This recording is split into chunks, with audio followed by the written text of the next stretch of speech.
te souhaite la bienvenue sur CNN Stories. C'est à la fin de journée, donc l'éclairage est un peu tamisé. J'espère que ça ira quand même. En tout cas, le son, lui, ne sera pas altéré, je l'espère. Je te propose un tirage assez bref, simplement pour nous accompagner dans cette soirée.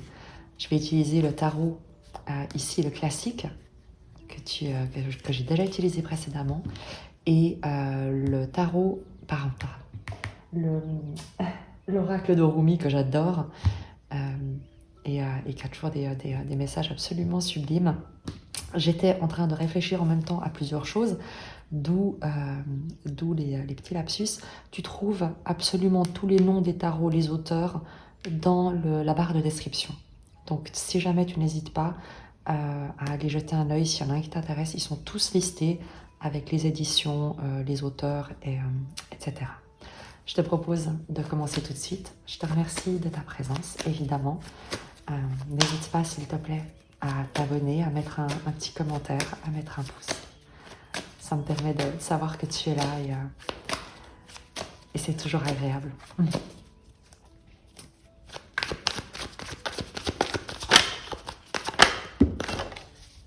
Alors,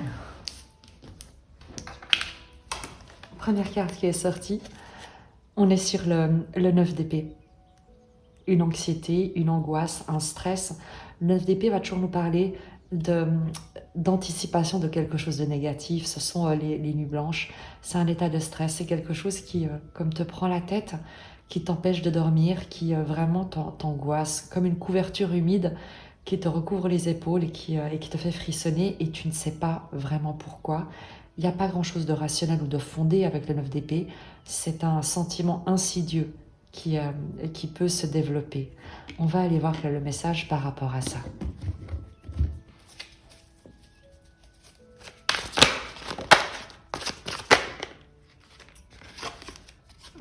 L'impératrice qui te parle de maîtrise, je vais compléter, mais l'impératrice, évidemment que c'est une carte de protection, de soins, qui parle de la vie, de porter la vie, d'être créateur, créatrice.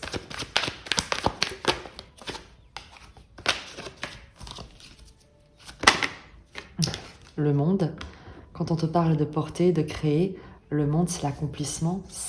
On a vraiment cette idée de gestation et de mise au monde de quelque chose avec ces deux cartes.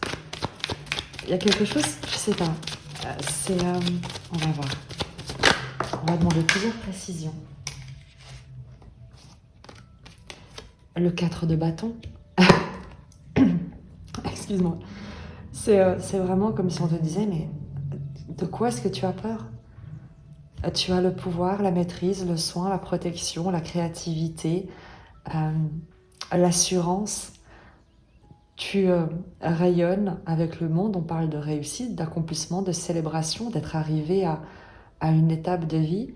Le 4 de bâton nous parle de joie, de bonheur, de fondation solide, d'un foyer heureux, de soutien, de stabilité. C'est étrange qu'on ait ce 9 d'épée ou pas. Peut-être que ce tirage est là pour te dire que tu n'as absolument rien à craindre, que tout va absolument bien. Je te le disais, le 9 d'épée, ce sont des angoisses qui ne sont pas fondées, mais qui te viennent parfois, tu sais, d'expériences passées qui n'ont pas été totalement, totalement comprises, totalement digérées, totalement pardonnées peut-être, je ne sais pas. Je vais simplement compléter un tout petit peu le tirage. Il s'agit vraiment d'un tirage très bref. En l'occurrence, si tu ressens cette angoisse, j'arrête pas de bafouiller, n'aie pas peur. C'est ce qu'on essaie de te dire ici, je pense, c'est que tout va bien. Tout va extrêmement bien. Un deuxième message pour toi.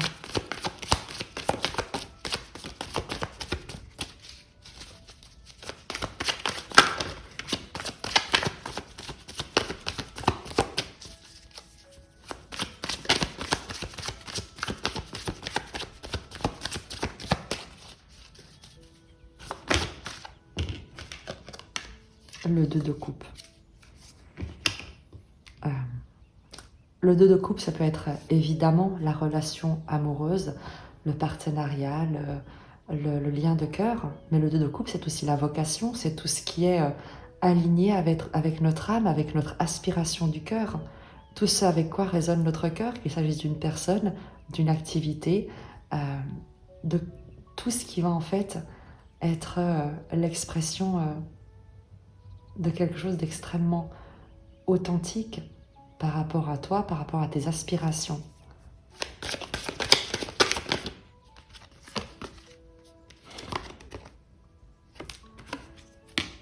Le 8 de coupe, l'idée de laisser aller le passé, de ne plus avoir de regrets.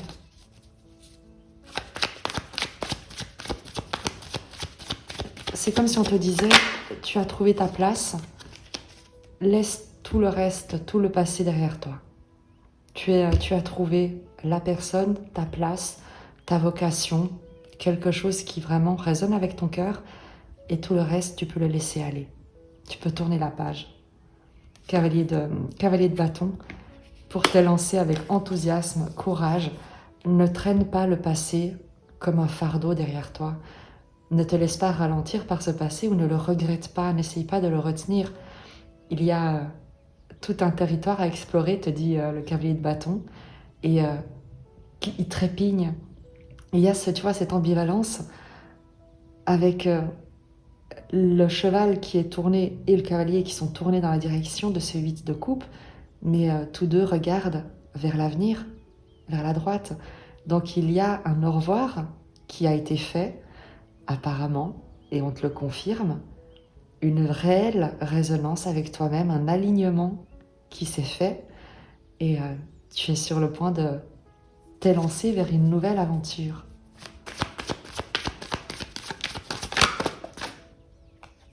As de bâton. Tu vas concrétiser, tu vois, il tient le même bâton dans sa main, tu vas concrétiser le projet, ce dans quoi tu t'es investi, ce qui t'a mis en mouvement, peut-être ce qui, au travers de ces difficultés, peut-être ce qui a pu t'angoisser par le passé, t'a permis de garder le cap, a été ton objectif, et on te dit que tu es sur le point de l'atteindre. Un dernier message pour toi, un conseil. Le 5 de denier. Le 5 de denier te parle de cette impression. Pardon, pas du tout le 5, le 7 de denier. Le conseil, c'est d'y aller avec patience, de planter des graines parce que tu es sûr que tu vas les voir grandir et que tu vas pouvoir récolter. C'est un excellent conseil. Vas-y, un pas à la fois, ne sois pas pressé. Ne sois pas pressé, tu es sur le bon chemin. Tu n'as aucune raison de te presser. Tu plantes de belles graines et tu pourras récolter de magnifiques résultats.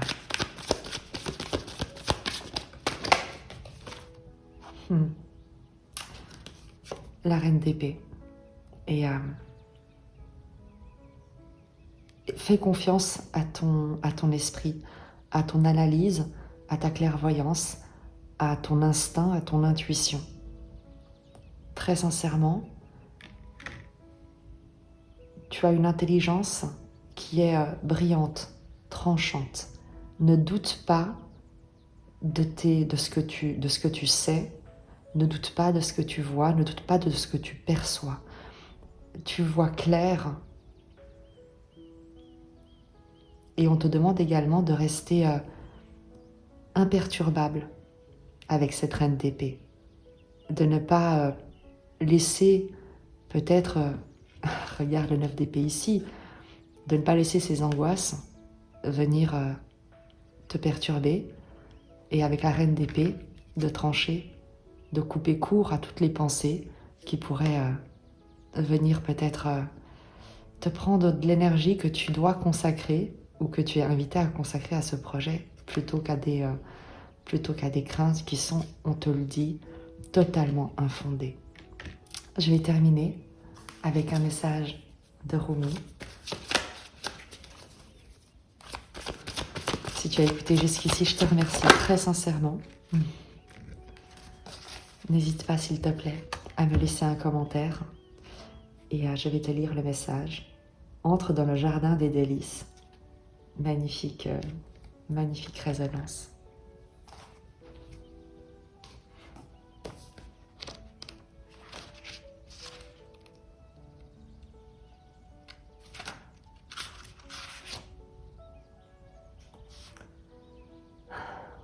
Sais-tu que la douceur se trouve partout en ville?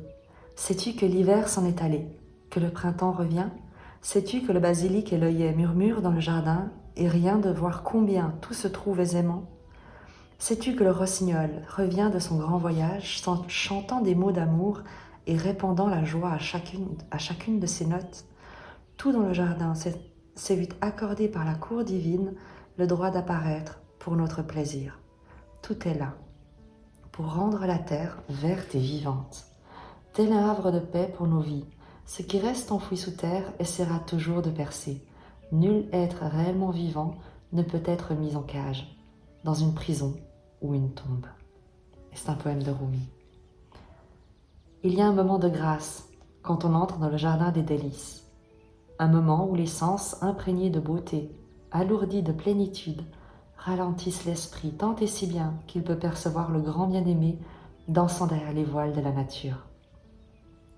Mais avant tout, il y a le grand festin des sens. Les orchidées en fleurs arrêtent le regard par leur beauté étrange. Le nectar des fruits les plus mûrs goûte doux et succulent sur la langue qui savoure. Avides de ragots, les oreilles indiscrètes écoutent imprudemment les mélodiques bavardages des oiseaux. Ils chantent l'amour suprême et passionné, la joie sans borne. Les oreilles s'ouvrent grand pour ne pas en perdre une miette. L'envie irrésistible de toucher sera comblée par l'écorce rugueuse qui tombe des vieux arbres, par l'herbe grasse couverte de rosée, par les feuilles craquantes sous le soleil torride et les pieds dansants, par la caresse du soleil sur les épaules nues, pareille à la soie dont un amant attentionné nous couvrirait.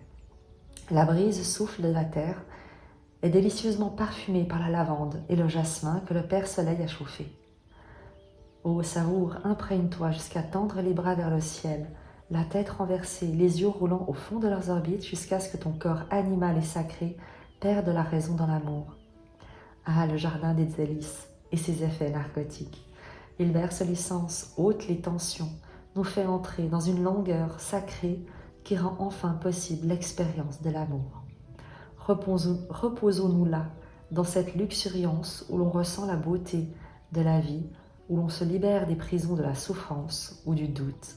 Viens dans ce jardin avec moi, soyons libres et régalons nos cœurs. Tu es admis dans l'espace sacré, le miracle, le sanctuaire. Quand l'âme connaît l'amour, la vie elle-même devient un temple de l'amour, un lieu saint où l'âme se fortifie pour le culte de l'amour. Tu es invité par ton frère spirituel Rumi à entrer dans la vie, à t'y engager corps et âme. Parfois cela peut sembler compliqué. Il arrive en effet qu'une part de nous-mêmes veuille rester dans l'illusion de la sécurité, préférant le connu à l'inconnu, le familier à l'étrange, le confortable à l'embarrassant. Mais le combat contre nos parts de nous-mêmes qui s'opposent à la vie fait partie intégrante de notre développement. Bien sûr, cela peut sembler risqué, il y a tant de chagrins en perspective. Mais qu'y a-t-il de plus terrible que la mort à petit feu d'une âme humaine asphyxiée par la peur et l'inertie? Le plus grand risque est de ne jamais naître entièrement à ce monde de merveilles. Rumi sera donc la sage-femme qui veillera à ta pleine naissance spirituelle. Il te demande à présent de franchir le seuil entre ta vie passée et la vie pleine et entière qui vibre et rayonne à tes pieds. Ce sont les charbons ardents de l'amour qui se trouvent devant toi. Ils s'embraseront d'un instant à l'autre pour s'emparer de toi et t'allumer de l'intérieur, faisant jaillir en toi un feu plein de vie. Pour prendre vie, il faut se défaire de la peur de la mort. Ton frère Rumi murmure sa sagesse à ton cœur. Tu l'as déjà entendu, déjà ressenti. La peur de la mort est bien plus terrible que la mort elle-même.